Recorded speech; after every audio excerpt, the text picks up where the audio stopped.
Good morning students, good morning all of you. तो students आज हम बात करने वाले हैं टर्मिनोलॉजी की। तो कुछ और टर्म्स हैं जो जेनेटिक्स के अंदर हम क्या करते हैं, इस्तेमाल करते हैं। स्टार्ट करते हैं सबसे पहले टर्म्स को। तो हमारे पास सबसे पहले टर्म्स स्टूडेंट्स, जब भी आप वर्डिंग्स पढ़ते हो जेनेटिक्स के अंदर तो आपको कुछ टर्म्स दिखाई देती हैं। और उन टर्म्स के अंदर एक कॉमन टर्म्स जो है आपको मिल जाती है इसके अंदर, कैरेक्टर्स और ट्रेड्स। हम दोनों टर्म्स स्टूडेंट एक साथ लेके चलेंगे ताकि दोनों का मीनिंग जो है हम अच्छे से क्या कर सकें, समझ सकें। तो अगर हम बात करें कैरेक्टर्स की, तो कैरेक्टर्स क्या होते हैं? दीज आर द मॉर्फोलॉजिकल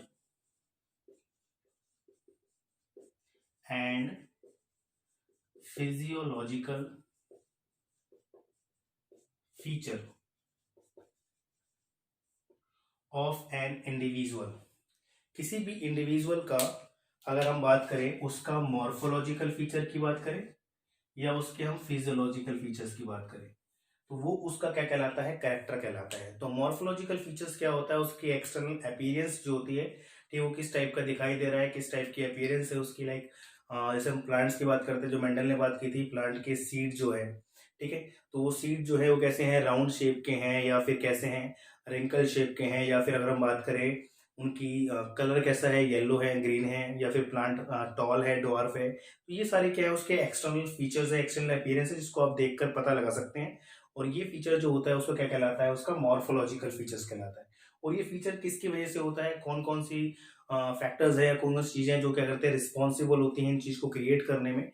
जो हम फीचर्स क्या होते हैं उसके देख नहीं पाते, वो फीचर्स हमारे पास क्या कहलाते हैं? उसके फिजियोलॉजिकल फीचर्स कहलाते हैं, जिसकी वजह से वो देखने को मिल रहा है हमारे पास। ठीक है, जैसे अगर हम एग्जाम्पल की अगर यहाँ पर स्टूडेंट्स बात कर लें, तो एग्जाम्पल यहाँ पर ले लें, तो एग्जाम्पल के तौर पे आप अच्छे से समझ सकते हो। अगर मान लीजिए आप किसी के साइज की बात कर रहे हैं, शेप की बात कर रहे हैं, उसके कलर की बात कर रहे हैं, तो दैट मीन्स हम क्या बात कर रहे हैं? उसके कैरेक्टर्स की बात कर रहे हैं यहाँ पे। ठीक है, दूसरा जो हमने पेयर लिया था यहाँ पे समझने के लिए, वो क्या था? उसका ट्रेट। अब ट्रेट क्या होता है? किसी भी कैरेक्टर का any distinguishable feature, any distinguishable feature of a character. अब किसी कैरेक्टर का डिस्टिंग्विश करने वाला फीचर, मतलब उसको अगर हम बात करें, जैसे ये हमने क्या लिया था? कैरेक्टर लिया था। और कैरेक्टर के अंदर हमने देखे थे कि साइज हो गया, शेप हो गया, कलर हो गया। तो अगर इसको, इस साइज को हम क्या कर दे यहाँ पर? डिस्टिंग्विश कर दे या मेंशन कर दे। जैसे साइज क्या हो गया? फॉर एग्जांपल क्या हो गया? लार्ज हो गया, स्मॉल हो गया। तो दैट मीन्स हमने क्या किया? इस साइज को यहाँ पर मेंशन कर दिया कि भाई कोई चीज क्या है, लार्ज साइज की है, स्मॉल साइज की है, किस टाइप की है। या हम बात करें उसकी शेप्स की, हमने शेप की बात की थी। शेप कैसी हो गई? राउंड हो गई, रिंकल्ड हो गई। तो दैट मीन्स ये क्या है उसकी, ये अगर हम उसके पर्टिकुलर कैरेक्टर को मेंशन कर दें या डिस्टिंग्विश कर दें, तो ये उसका क्या कहलाएगा? ट्रेट कहलाएगा। ओवरऑल फीचर की बात करें तो वो उसका क्या कैरेक्टर है, और इसी कैरेक्टर के अंदर अगर हम मेंशन कर दें उस फीचर्स को, दैट मीन्स वो क्या कहलाएगा? उसका ट्रेट कहलाएगा। कलर की बात कर लेते हैं। कलर हमारे पास क्या हो गया? येलो हो गया, ठीक है, रेड हो गया, ब्लू हो गया, एटसेट्रा। ये सारे के सारे क्या है? अगर किसी पर्टिकुलर कलर की बात करते हो आप, किसी प्लांट के कलर की या किसी और चीज के कलर की, तो दैट मीन्स क्या हो गया? ये उसका कैरेक्टर कहलाता है। लेकिन उसी कलर के अंदर अगर हम उस कलर को मेंशन करके चले, तो ये उसका क्या कहलाएगा? ट्रेट कहलाएगा। तो दैट मीन्स एक सिमिलर वर्ड है, लेकिन अगर हम बात करें स्लाइटली थोड़ा सा क्या होता है, डिफरेंसेस जो होता है इसके अंदर देखने को मिल जाता है आपको। फिर हम बात करते हैं नेक्स्ट टर्म्स की। तो नेक्स्ट टर्म हमारे पास क्या होता है? एक होता है फिनोटाइप, ठीक है। फिनोटाइप जो सिंपली क्या होता है? उसका एक्सटर्नल फीचर या एक्सटर्नल अपीरियंस। तो अभी आप देखोगे कि आपने पीछे ऊपर देखा था कि एक्सटर्नल अपीरियंस क्या होती है, मॉर्फोलॉजिकल मीन्स होता है। तो मॉर्फोलॉजिकल एक क्या है? एक वर्ड है, इसका मीनिंग हम देखें तो उसका क्या होता है? एक्सटर्नल अपीरियंस होता है। लेकिन अगर जेनेटिक्स के अंदर हम जो वर्ड इस्तेमाल करते हैं फिनोटाइप, दैट मीन ये उसका क्या? External appearance. दैट मीन जैसे कोई भी ऑर्गेनिज्म जो है, फॉर एग्जाम्पल, वो दिखाई कैसा दे रहा है। जैसे मान लीजिए क्या है? वो टॉल है, ड्वार्फ है, ठीक है, रेड कलर का है। तो ये सारे क्या है? ये ऐसे फीचर्स हैं जिसको आप बाहर से देखकर पता लगा सकते हैं, ठीक है। तो ये क्या कहलाते हैं? उनके फिनोटाइप्स कहलाते हैं, ठीक है। और इसके बाद फिनोटाइप के साथ एक जो टर्म हम इस्तेमाल करते हैं, यूज करते हैं, वो होती है, क्या होती है? जीनोटाइप। तो जीनोटाइप क्या होता है? जीनोटाइप मतलब क्या होता है? इन्हीं फिनोटाइप्स को रिप्रेजेंट करने के लिए जो हम क्या करते हैं, अल्फाबेट्स का इस्तेमाल करते हैं, ठीक है, उन्हें हम क्या बोलते हैं, उनके जीनोटाइप्स। जैसे अगर मैं बात करूं टॉल की, तो टॉल के लिए जैसे मैं इस्तेमाल कर रहा हूं capital T capital T. Dwarf, dwarf के लिए small T small T. Red के लिए कैपिटल आर, ठीक है। ब्लू के लिए कैपिटल बी कैपिटल ब्लू। तो ये सारी चीजें जो मैं इस्तेमाल कर रहा हूँ यहाँ पे, जो अल्फाबेट इस्तेमाल कर रहा हूँ, वो किसके लिए इस्तेमाल कर रहा हूँ, इन फिनोटाइप को रिप्रेजेंट करने के लिए, ठीक है। आप इन फिनोटाइप को एज इट इज नहीं लिख सकते हैं, ठीक है। तो इनके लिए क्या करते हैं, कुछ अल्फाबेट्स हमने डिजाइन किए हैं, तो उन अल्फाबेट्स को हम क्या बोलते हैं, उनके जीनोटाइप्स बोलते हैं, ठीक है। मतलब एक तरीके से क्या जीन रिप्रेजेंट कर रहे हैं, क्योंकि कोई पर्टिकुलर जीन है जो क्या कर रहा है, इस कलर को फॉर्म करने में हेल्प कर रहा है, तो उन जीन को हम जीन नहीं लिख सकते, उनके जगह पर हम क्या करते हैं, अल्फाबेट्स लिखते हैं, ताकि इन अल्फाबेट्स को देखकर उनको हम रिप्रेजेंट कर सकें और अपनी कैलकुलेशन जो है वो अच्छे से परफॉर्म कर सकें। इसके बाद आ जाओ नेक्स्ट फीचर पे। नेक्स्ट फीचर की हम बात करें, नेक्स्ट टर्म्स की हम बात करें, तो एक हमारे पास होती है जीन, ठीक है, और दूसरी पैरी में हम बात कर लेते हैं किसकी, एलील की। अब देखो सिंपल सी अगर बात करें, जीन्स क्या होते हैं, एक डीएनए की पर्टिकुलर सेगमेंट्स। ये हमारे पास क्या है, कोई डीएनए है और इसके ऊपर क्या है, ये नाइट्रोजनस बेसिस है, ठीक है। तो अगर इस पर्टिकुलर जीन को हम क्या करते हैं, ब्रेक कर दें किसमें, फ्रैगमेंट्स में, तो मेरे पास 3 फ्रैगमेंट्स आ गए, जैसे for example X Y and Z, ठीक है।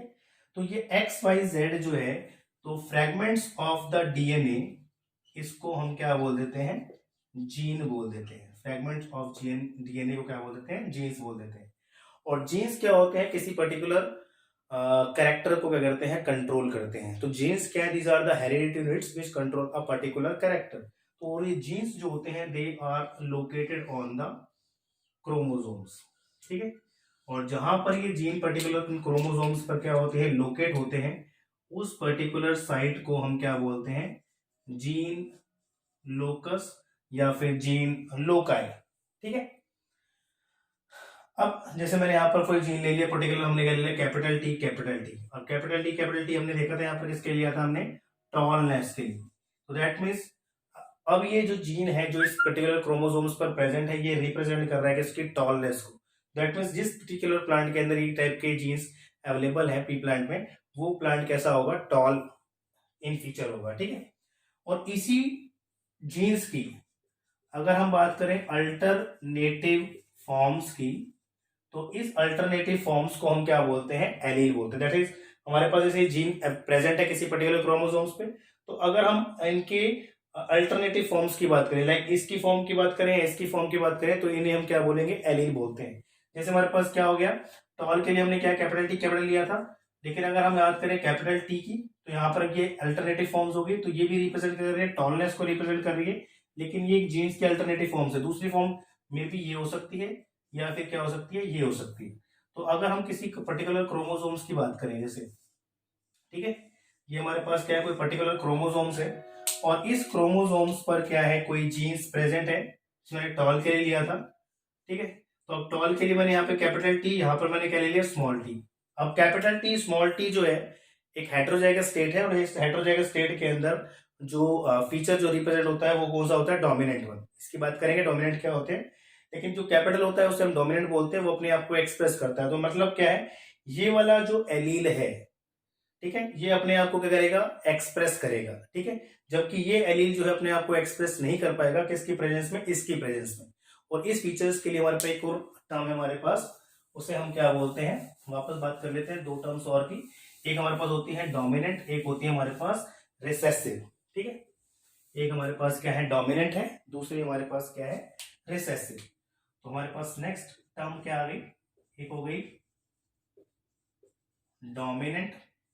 डोमिनेंट मतलब क्या होता है, देखो मेंडल की हम बात करें, तो मेंडल ने क्या किया, मेंडल ने जब अपने एक्सपेरिमेंट्स किए और किसी पर्टिकुलर ट्रेट को लेकर, अब ध्यान रखना ट्रेट क्या होते हैं, किसी पर्टिकुलर ट्रेट को लेकर जब उसने क्रॉसिंग की, तो क्रॉसिंग करने के बाद क्या किया, जब उसने 2 प्लांट के बीच में क्रॉसिंग की, तो उसको क्या हुआ, जब नेक्स्ट जनरेशन उसने ऑब्जर्व करी, तो उसने ऑब्जर्व करके देखा कि जब भी वो किसी पर्टिकुलर कैरेक्टर को लेकर क्रॉसिंग कर रहा है 2 अलग अलग ट्रेट्स के बीच में, ठीक है। तो उसको देखने के बाद क्या उन दोनों में से क्या है, कोई अपने आप को एक क्या कर रहा है, रिप्रेजेंट कर रहा है। जैसे अगर मैं बात करूं टॉल एंड ड्वार्फ प्लांट की क्रॉसिंग कर रहा है तो नेक्स्ट जनरेशन में क्या कर रहा है, टॉल रिप्रेजेंट कर रहा है। राउंड रिंकल की कर रहा है तो नेक्स्ट जनरेशन में क्या है, राउंड आ रहा है। तो जिस तरीके से अपने आप को एक्सप्रेस कर रहे थे उसके बेसिस पर मेंडल ने क्या ऑब्जर्वेशन की कि दोनों ट्रेड को, जब हम किसी दो प्योर ट्रेड्स को लेकर क्रॉसिंग करते हैं तो उनमें से क्या होता है, एक अपने आप को नेक्स्ट जनरेशन में एक्सप्रेस करता है। तो जो एक्सप्रेस करता है उसे उसने क्या बोला था, डोमिनेंट का नाम दिया। और जो अपने आप को एक्सप्रेस नहीं कर पाता है किसकी प्रेजेंस में, डोमिनेंट की प्रेजेंस में, उसने क्या बोला, रिसेसिव। तो यहाँ पे अगर हम बात करें डोमिनेंट जो होता है ये क्या होता है, ऑलवेज इसे हम क्या करते हैं, कैपिटल लेटर में डिनोट करते हैं। ठीक है। तो कैपिटल लेटर मतलब उसकी डोमिनेंसी को शो करता है। जैसे हम एग्जांपल की बात करें तो capital T, capital R, capital K, capital B etcetera. तो ये सारी चीज कैसी हैं, कैपिटल लेटर में है। तो दैट मीन्स ये अपने पर्टिकुलर कैरेक्टर को या ट्रेट्स को कर रही है, रिप्रेजेंट कर रही है। ठीक है। इसके बाद क्या है, रिसेसिव जो होता है इसको हम ऑलवेज, ये जो होता है ये हमें क्या करते हैं, इसे हम ऑलवेज स्मॉल लेटर में रिप्रेजेंट करते हैं। ठीक है। जैसे क्या हो गया, एग्जांपल तौर पे small T, small R, small K, small B. ठीक है, इस तरीके से रिप्रेजेंट करते हैं। इसके हम और इसको और समझेंगे अभी। नेक्स्ट हमारे पास जो टर्म्स है उसको उसके लेके अब देखो, एक टर्म हमारे पास आती है इसके अंदर पेयरिंग्स में। अगर हम बात करें तो हमारे पास एक टर्म्स आती है, एक आती है होमोजाइगस और एक होती है हेट्रोजाइगस। ठीक है। अब होमोजाइगस क्या होती है, हेट्रोजाइगस क्या होती है, इसकी हम बात करें तो होमोजाइगस स्टेट क्या होती है, वो स्टेट होती है जब किसी भी पर्टिकुलर इंडिविजुअल के पास क्या है, दोनों को दोनों एलील जो है हमारे पास कैसे हो, आइडेंटिकल हो। आइडेंटिकल अगर एलील प्रेजेंट है किसी भी इंडिविजुअल के पास तो उस इंडिविजुअल को हम बोलते हैं होमोजाइगस इंडिविजुअल। जैसे फॉर एग्जांपल कैपिटल टी दोनों आइडेंटिकल एलील हैं। फिर स्मॉल टी, ठीक है। फिर अगर और बात करें capital K, capital B, small B etcetera. That means चाहे वो स्मॉल लेटर में हो चाहे वो कैपिटल लेटर में हो, दोनों एलील क्या होने चाहिए, सेम होने चाहिए। अगर दोनों एलील सेम है तो उस इंडिविजुअल को क्या बोलोगे आप, होमोजाइगस इंडिविजुअल। और दूसरा क्या है, अगर एलील्स क्या है, वेरीज है या डिफरेंट एलील प्रेजेंट है। ठीक है। अगर डिफरेंट एलील प्रेजेंट है तो इन्हें हम क्या बोलेंगे, हेट्रोजाइगस इंडिविजुअल। जैसे for example capital T, capital के, स्मॉल के, यहां पर ऑलवेज आपको एक कैपिटल के साथ क्या मिलेगा, एक स्मॉल मिलेगा यहाँ पे। तो ये जो स्टेट कहलाती है वो कहलाती है हेट्रोजाइगस स्टेट। जैसे मैंने यहाँ पे बात की थी एलील्स की, तो ये इंडिविजुअल बात किए थे कैसा होता है, हेट्रोजाइगस बोलते हैं इसको, जबकि इसको क्या बोलेंगे हम, होमोजाइगस इंडिविजुअल्स। तो अब यहाँ पर अगर इसको हम यहाँ पर इनके साथ कोरिलेट करें तो देखने को मिलेगा कि कंडीशन चाहे होमोजाइगस हो चाहे हेट्रोजाइगस हो, दोनों ही कंडीशन के अंदर डोमिनेंट जो होता है अपने आप को एक्सप्रेस करता है। जैसे कैपिटल टी, कैपिटल आर, कुछ भी कंडीशन हो, तो यहाँ पर देखो क्या दिख रही है, कैपिटल टी, स्मॉल टी है। तो कैपिटल टी अगर एक सिंगल एलील भी अवेलेबल है दैट मीन्स वो अपने आप को क्या करेगा, एक्सप्रेस करेगा। जैसे यहाँ पर अगर मैं बात करूं तो ये कैपिटल टी, स्मॉल टी जो है ये क्या रिप्रेजेंट करेगा, यहाँ पे टॉलनेस को। ठीक है। जबकि यहाँ पर अगर बात करें कैपिटल टी की तो ये भी रिप्रेजेंट करेगा किसको, टॉलनेस को। लेकिन अगर मैं बात करूं स्मॉल टी की तो ये जो है ये रिप्रेजेंट करेगा किसको, ड्वार्फ को। ठीक है। तो कहने का मतलब क्या है यहाँ पर, दोबारा समझे कि होमोजाइगस और हेट्रोजाइगस जो इंडिविजुअल्स हैं उसकी अगर बात कोरिलेट करें हम डोमिनेंट रिसेसिव के साथ, तो डोमिनेंट वाला जो होता है वो चाहे कंडीशन कैसी हो, होमोजाइगस हो चाहे कंडीशन कैसी है, हेट्रोजाइगस हो, दोनों कंडीशन में अपने आप को एक्सप्रेस करेगा, वो क्या कहलाता है, डोमिनेंट होता है। या डोमिनेंट अपने आप को दोनों कंडीशन में एक्सप्रेस करता है। तो रिसेसिव कब करेगा, तो रिसेसिव जो होता है वो ओनली होमोजाइगस स्टेट के अंदर करेगा जब दोनों एलील क्या होंगे, उसके सेम होंगे और दोनों के दोनों क्या होंगे, स्मॉल लेटर में होंगे, तब जाके अपने आप को क्या करेगा, वो एक्सप्रेस करेगा। ठीक है। जैसे यहाँ पर क्या है, यहाँ पर हमने एक एग्जांपल ले लिया, दूसरा एग्जांपल यहाँ पर देखें तो कैपिटल बी हमने फॉर एग्जांपल किसके लिए ले लिया, ब्लू कलर के फ्लावर्स के लिए।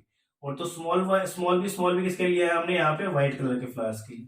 तो व्हाइट क्या है यहाँ पे, रिसेसिव है, और कैपिटल बी क्या है यहाँ पे, डोमिनेंट है, और डोमिनेंट कलर कौन सा है, ब्लू। तो जब ब्लू और व्हाइट के बीच में क्रॉसिंग होगी तो नेक्स्ट जनरेशन के अंदर अगर हम बात करें यहाँ पर तो यहां से हमारे पास क्या बनेगा, कैपिटल बी स्मॉल बी, और कैपिटल बी स्मॉल बी क्या होगा, हेट्रोजाइगस। और हेट्रोजाइगस कंडीशन के अंदर कौन एक्सप्रेस करेगा, डोमिनेंट। और डोमिनेंट यहाँ पर कौन था, ब्लू। तो that means next generation individual कैसा बनेगा, ब्लू बनेगा। ठीक है, तो इस तरीके से क्या करते हैं, अपने आप को एक्सप्रेस करते हैं। अंडरस्टैंड। इसके बाद आ जाओ नेक्स्ट पे। अब नेक्स्ट की हम बात करें यहाँ पे, तो आपको दो टर्म्स और, हाँ इसके बाद जैसे हमारे पास क्या हो गई, एक तो हो गई मोनो हाइब्रिड क्रॉस क्या होते हैं, ठीक है, और दूसरे हमारे पास क्या है, डाई हाइब्रिड क्रॉस क्या होते हैं। ठीक है, अब मोनो हाइब्रिड क्रॉस क्या होते हैं, अगर आप कोई भी क्रॉस कर रहे हो और वो क्रॉस जो है ओनली सिंगल कैरेक्टर को लेकर किया जा रहा है, तो ऐसे क्रॉस को हम क्या बोलते हैं, मोनो हाइब्रिड क्रॉस। ठीक है, जैसे हमने क्या ले लिया, हाइट ऑफ द स्टेम ले लिया, या हमने क्या ले लिया, कल हमने 7 कंट्रास्टिंग ट्रेड देखे थे ना, तो सब मेंडल ने करके कैरेक्टर लिए थे। जैसे क्या हो गया, stem, height of the stem हो गया, कलर ऑफ द सीड हो गया, कलर ऑफ द पोड हो गया, इस तरीके से। लेकिन अगर हम बात कर रहे हैं डाई हाइब्रिड, तो यहाँ पर कितने कैरेक्टर हो जाएंगे, 2 कैरेक्टर हो जाएंगे। तो हमारे पास जैसे क्या हो गया, एक तो हमने हाइट ऑफ द स्टेम ले ली, ठीक है, और जैसे हमारे पास टॉल एंड ड्वार्फ हो गया, और दूसरा हमने क्या ले लिया, शेप ऑफ द सीड्स ले लिया हमने, राउंड एंड रिंकल। तो हमारे पास क्या हो गए, 2 कैरेक्टर हो गए, एक कैरेक्टर हमारे पास क्या हो गया, हाइट वाला, दूसरा हो गया शेप ऑफ द सीड्स। तो अगर 2 कैरेक्टर लेके चल रहे हो तो क्या बोलेंगे उसको, डाई हाइब्रिड क्रॉस। उसके बाद एक होता है हमारे पास F1 जनरेशन, या फिर क्या बोलते हैं, फाइलियल 1 जनरेशन। जब भी आप किसी 2 इंडिविजुअल के बीच में आपस में क्रॉसिंग करते हो, और उसके बाद जो फर्स्ट जनरेशन या फर्स्ट रिजल्ट जो आता है आपके पास, जो ऑफस्प्रिंग्स आते हैं, उन्हें हम क्या बोलते हैं, F1 जनरेशन। और उसी F1 जनरेशन के आप दोबारा क्रॉसिंग करवाओगे, तो उसके बाद जो जनरेशन आएगी उसे आप क्या बोलोगे, F2 जनरेशन, या फिर आप क्या बोलोगे, फाइलियल 2nd जनरेशन। ठीक है स्टूडेंट्स, ये कुछ टर्म्स थी जिसको समझना क्या है, बहुत जरूरी है। अगर ये टर्म्स आपको अच्छे से दिमाग में आपके बैठ गई, अच्छे से आ गई आपको, दैट मीन्स क्या है, फिर जेनेटिक्स के जो स्टेटमेंट है उनको समझना क्या होता है, आसान हो जाता है। ठीक है, तो अभी के लिए इतना ही, थैंक यू सो मच।